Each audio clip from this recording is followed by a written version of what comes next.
My passion for chasing mature whitetails was sparked when I killed my first Ohio buck during the rut. That experience is something that I reflect on frequently. The image of bucks bird-dogging does, the clash of bucks fighting, and the rush of driving an arrow through one of them had me looking forward to our annual Ohio rut trip. After filming Brett kill 2 great bucks this year and killing my first New Hampshire buck, my anticipation for this trip was at an all-time high.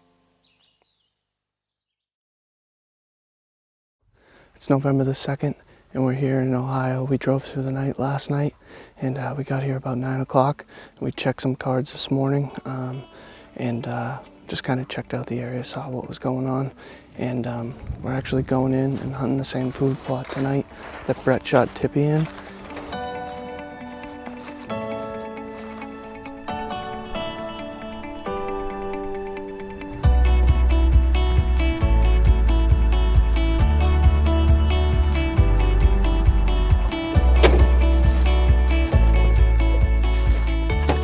It's November the 3rd, and today we're hunting one of our farms. It's actually the same farm that Tippy was living in, but we have a perfect southwest wind blowing our scent off the ridge away from where we expect the deer to come from.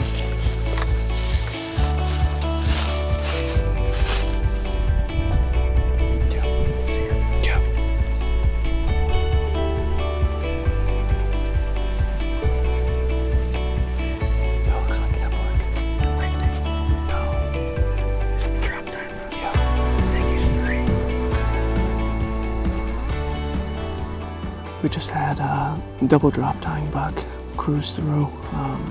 It's only 3:45, so it's a good sign. He is a young deer. Pretty cool to get eyes on him. Never seen a drop tying buck before, so nice deer.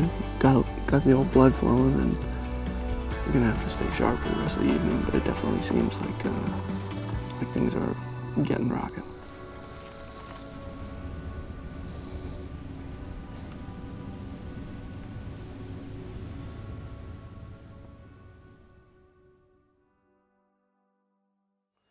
After 2 days of hunting and unfavorable weather, our anticipation for the rut was starting to wear out.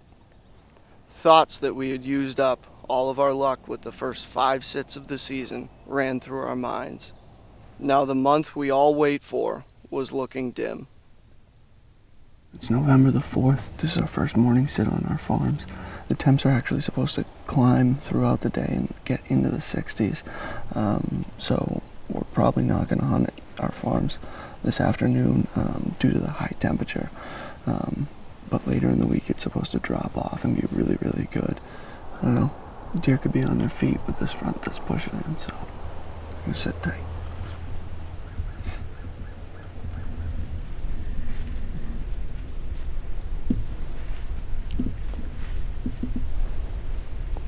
Do you see him? Yeah, I see him.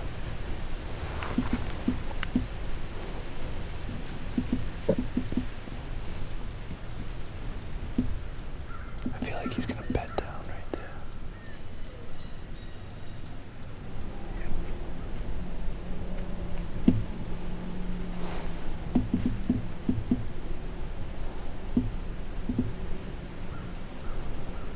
I knew it.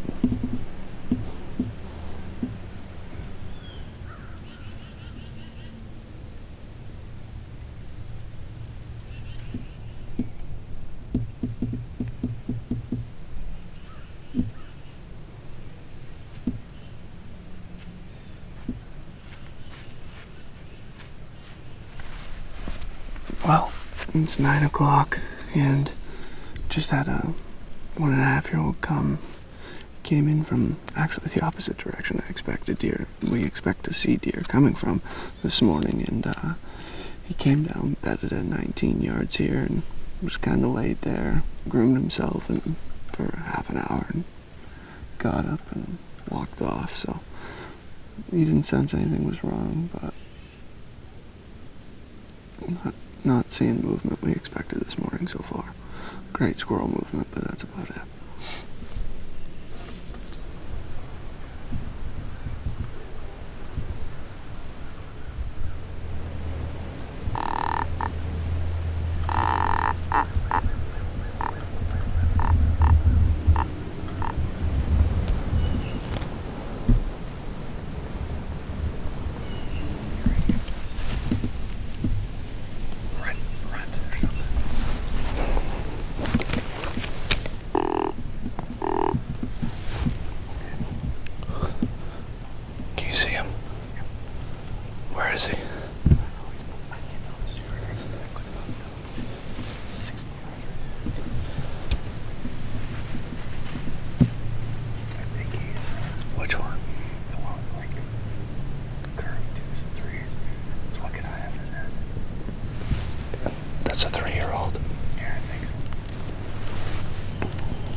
we just saw one of the bucks we actually had pictures of over the course of the summer. He's a 3-year-old. Took a little bit of time to ID him. He was probably 60 yards, just cruised across the back through some thick stuff. So maybe we're going to see some increased movement later on this morning.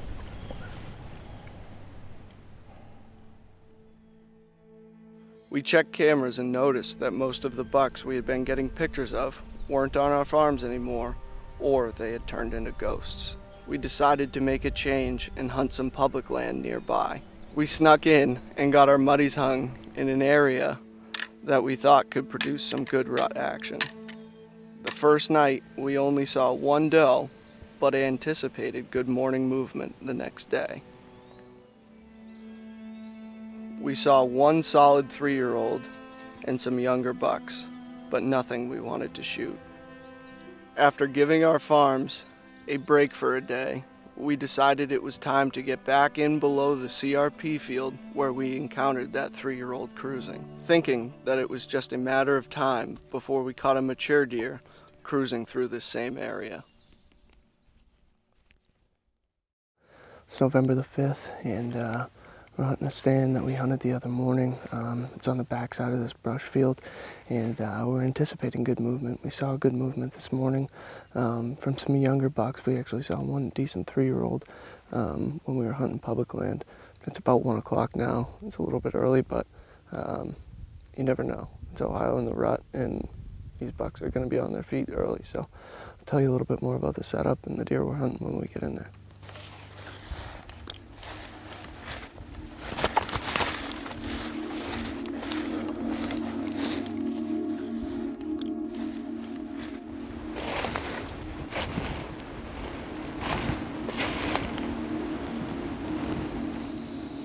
Alright, well, we just got settled into the stand just off the backside of this ridge. It's kind of a pinch point where these deer can transition between feeding and bedding. It's a beautiful spot, and we're going to sit tight and enjoy this afternoon.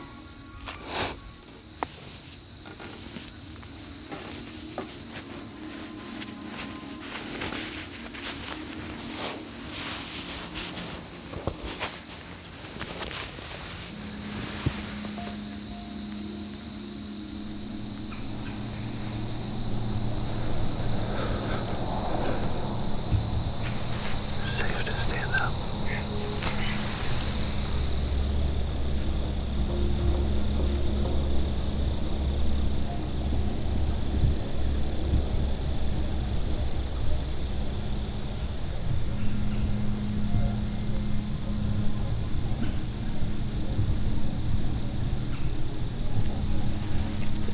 Killer.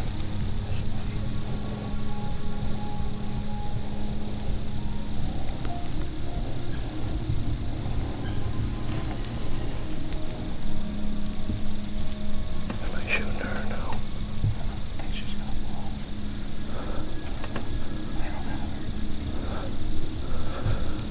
Alright, well, I'm at full draw.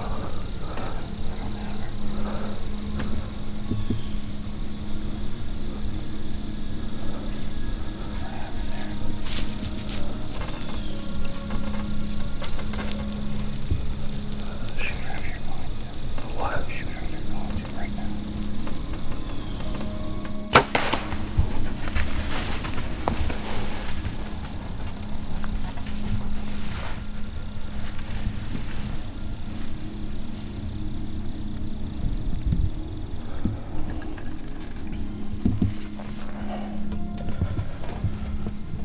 Well, that doe came in on us,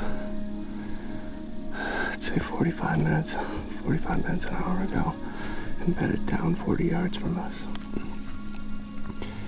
And honestly, I did not want to shoot that deer at all, but she came here 10 yards and just would not leave. She couldn't quite make us out, and she spooked, and she just knew something was up. This is one of our better farms. I'm really trying not to blow it up, and I didn't want her to be blowing, so I mean, she didn't go 40 yards. We heard her crash, so It'll be low impact. I'll grab her quick and drag her out at the end of the night here. And so, I don't know. Hopefully we get a buck to come cruising through.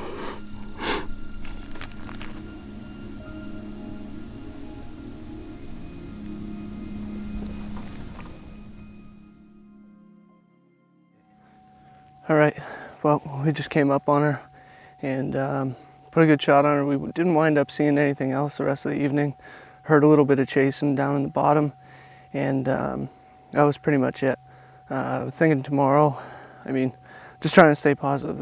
That's, I guess, the name of the game. You're not always seeing deer, but, you know, it's just a matter of time, especially during the rut. So, pretty excited. No deer seem boogered up in there, so probably going to wind up back in that stand again tomorrow morning. Day 5 brought a muggy morning back in the same stand as the previous night. A familiar face showed up, the 3-year-old we had encountered the night before. He looks 3. That's the one with the crooked tines. That's the one with the crooked 3s. Yeah. I know exactly what deer that is. Yeah, he did.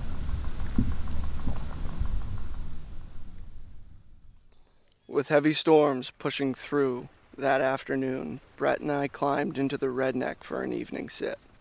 The front had pushed through, and it was our last full day of hunting. We had been at it for 6 days straight and had seen very few deer. Staying positive was becoming difficult.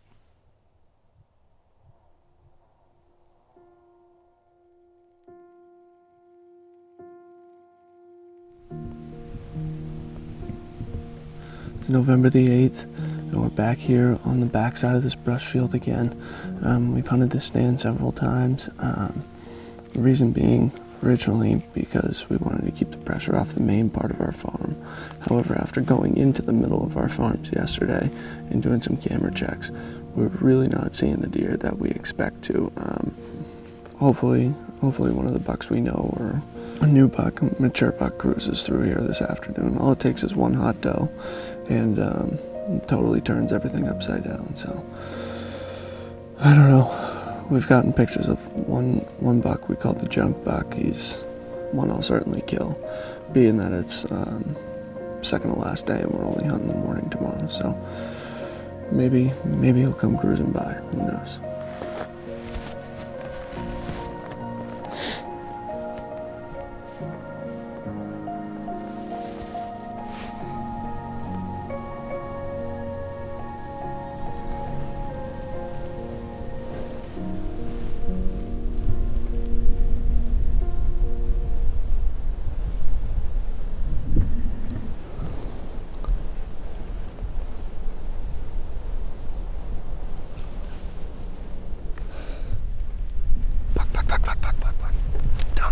Down the bottom.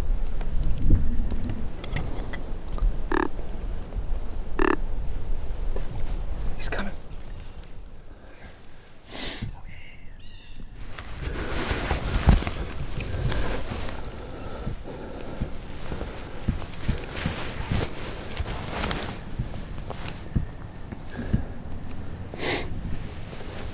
That's the junk buck.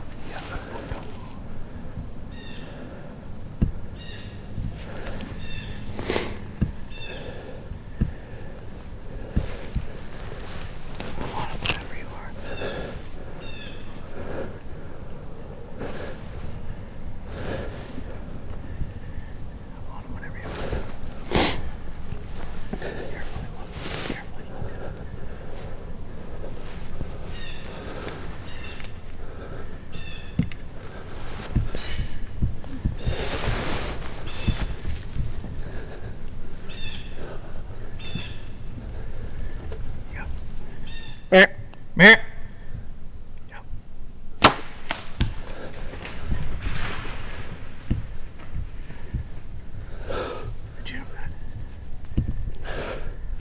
I think so. I think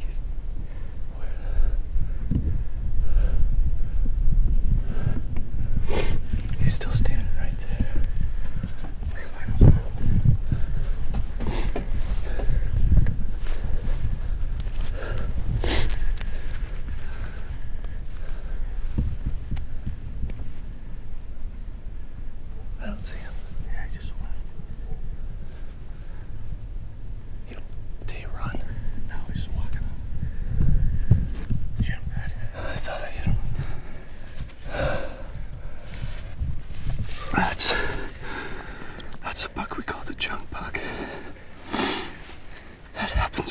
guess we're standing here. Oh my God. We haven't seen any mature deer all week.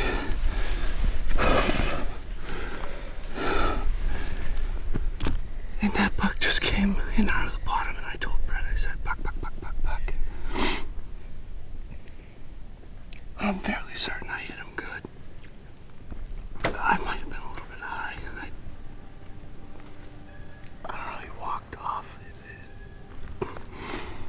You always second guess yourself after something like that when you see a reaction like that. That's not favorable, but that's a junk buck, and I think we just got it done here in Ohio. November 8th. Are you kidding me?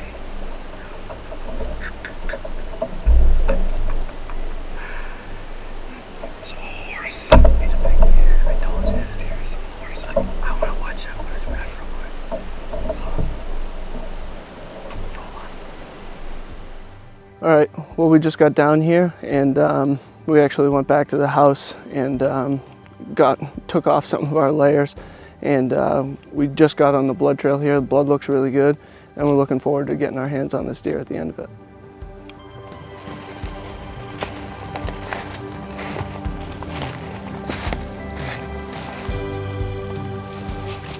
Well, we just found the arrow here. Let's get some good blood on what's left of the arrow. That's definitely plenty of penetration, and I don't think he's going to be too far from here. So we're going to pick up that blood and keep on going.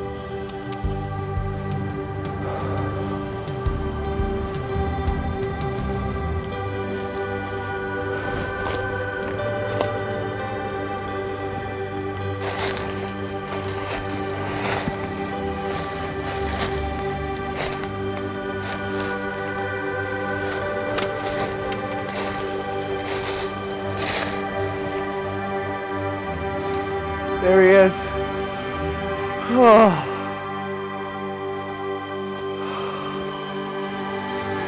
Oh, buddy.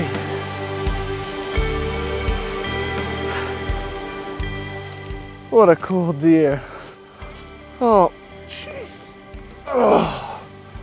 That's an old deer. That's probably why he didn't bleed so much. I hit him a little bit forward and a little bit high. Actually, you can feel right. I'm just in front of that shoulder blade, and I got lucky. Oh man, we have pictures of this deer for the past 2 years. He's definitely at least 4. He could be 5. Looking at the size of him and the size of his head, and I mean, he's got real good mass. So I wouldn't be surprised at all if he was 5. I mean, he's definitely a warrior. He's broken off this inside point, which used to be substantially longer. And he's actually got a couple scars going over here too. He's definitely been pushing some of the other guys around on this piece of property. It doesn't take many deer, but it certainly takes the right deer. And when we come out and we hunt the rut, we expect to see a lot of deer, and that just wasn't the case this week. And we hunted this same stand. It's kind of it's exactly a funnel between. There's just over my shoulder here. There's food plot with actually an apple orchard in it as well, and over to our east there's another food plot. It's just this steep ridge, and on the brush field that we're on, there's a lot of good bedding cover, and that's where a lot of the does that hang out on our farm bed. Keeping a good attitude and sticking it out, it definitely paid dividends, especially with this buck. I couldn't be happier. He's a great deer. The junk buck filled our 5th tag in 3 states. We hunted the remainder of the year in New Hampshire, but weren't able to catch up with any of our hitless bucks. Sadly, a banner season came to an end. However, we looked forward towards the 2015 season, where Brett had 4 Iowa preference points and some big plans.